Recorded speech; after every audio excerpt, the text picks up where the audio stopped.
राम राम हरियाणा। मैं दीपिका गौड़ और आप देख रहे हैं VOF हरियाणा।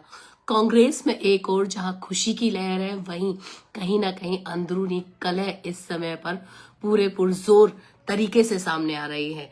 बता दूं, हरियाणा की राजनीति में इस वक्त एक ऐसी खबर सामने आई है जिसे सुनकर न सिर्फ कांग्रेस की आपसी कलह दिखाई दे रही है, बल्कि उसकी जो भी अंदरूनी जो भी पार्टी के प्रति लोगों की जो भावना है वो भी सामने नजर आ रही है। राज्यसभा चुनाव के बाद कांग्रेस में सियासी संग्राम छिड़ गया है। पार्टी उम्मीदवार करमवीर बुद्ध की जीत के बावजूद भी क्रॉस वोटिंग ने कांग्रेस के अंदर बगावत की आग भड़का दी है। आखिर क्या हुआ ऐसा, ये सभी पूरा प्रकरण मैं आपको इस लाइव में बता रही हूँ। पहले माफी चाहती हूँ मेरी इस आवाज के लिए कि आज आपको इस आवाज के साथ मुझे सुनना पड़ेगा। पार्टी के ही विधायक अब खुलकर एक दूसरे पर गद्दारी का आरोप लगाते हुए नजर आ रहे हैं और साथ ही साथ कार्यवाही की मांग भी कर रहे हैं। इसमें जो सबसे मुखर आवाज उठाई है वो झज्जर की विधायक गीता मुग्गल और सिरसा के विधायक गोकुल सेतिया ने उठाई है। जहां एक तरफ गीता मुग्गल ने तीखे शब्दों से हमला बोला, वहीं गोकुल सेतिया धरने पर बैठ गए। देखिए क्या है इस पूरा मामला, पूरा इस कांग्रेस में प्रकरण चल रहा है, किस तरह की जो राजनीति इस समय पर कांग्रेस कर रही है, जिसका हरियाणा पर क्या असर हो रहा है वो भी देखने को मिल रहा है। बताती हूँ, हरियाणा के राज्यसभा चुनाव के नतीजों के बाद कांग्रेस पार्टी में सियासी तो भूचाल आया ही है, क्योंकि नतीजे के बाद से पार्टी के अंदर आरोप प्रत्यारोपों का दौर तेज हो गया है। झज्जर की विधायक गीता मुग्गल ने खुलकर नाराजगी जताई। उन्होंने कहा कि अगर पहले ही गद्दारी करने वाले लोगों के खिलाफ कार्रवाई की जाती तो आज ये स्थिति नहीं होती। ये सब मामला पूरा राज्यसभा चुनाव से जुड़ा हुआ है, जहां पर कांग्रेस के ही कुछ विधायकों ने क्रॉस वोटिंग कर करके अपनी ही पार्टी के साथ कहीं ना कहीं पर गद्दारी कर दी है। गीता मुग्गल ने दावा किया है कि विपक्ष के नेता भूपेंद्र सिंह हुड्डा ने गद्दारी करने वाले विधायकों के नाम हाईकमान को जरूर सोच दिए हैं और जल्द ही उन लोगों के नाम जो है वो सामने आएंगे। लेकिन अभी जिन नामों का दावा किया जा रहा है वो नाम इस प्रकार है: मोहम्मद इलियास, मोहम्मद इजराइल, शैली चौधरी, रेनू बाला और जनरल सिंह। इन लोगों के नाम सामने आए हैं कि इन लोगों ने पार्टी के खिलाफ यानी कि क्रॉस वोटिंग की है और पार्टी के साथ कहीं ना कहीं पर गद्दारी की है।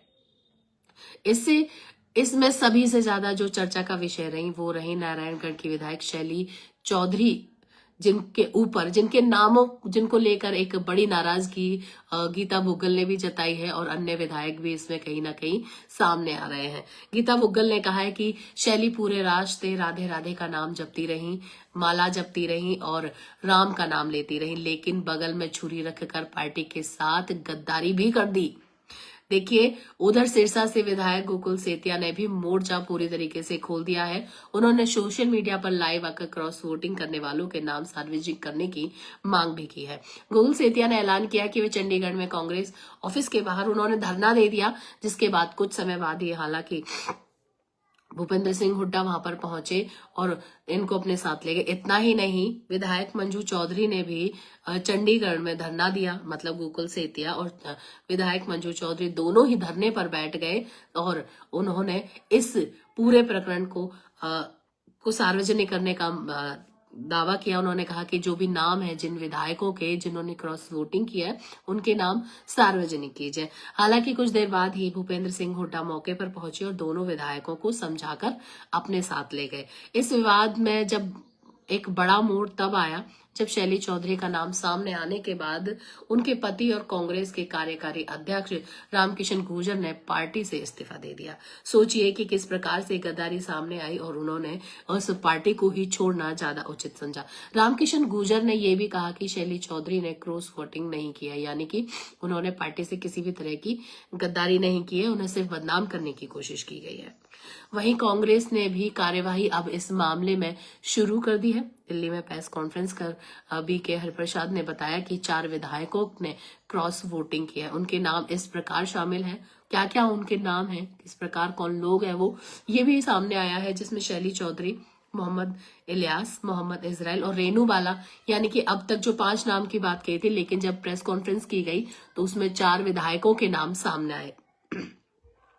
पार्टी ने जितने भी ये सभी विधायक थे उन लोगों को कारण बताओ नोटिस भेज दिया है और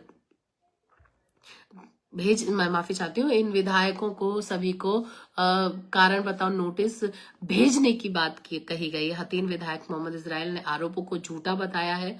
उन्होंने कहा है कि अब मैंने ऐसी कोई क्रॉस वोटिंग नहीं की। वहीं रेणु बाला ने भी इन सभी आरोपों को बेबुनियाद बताया गया है।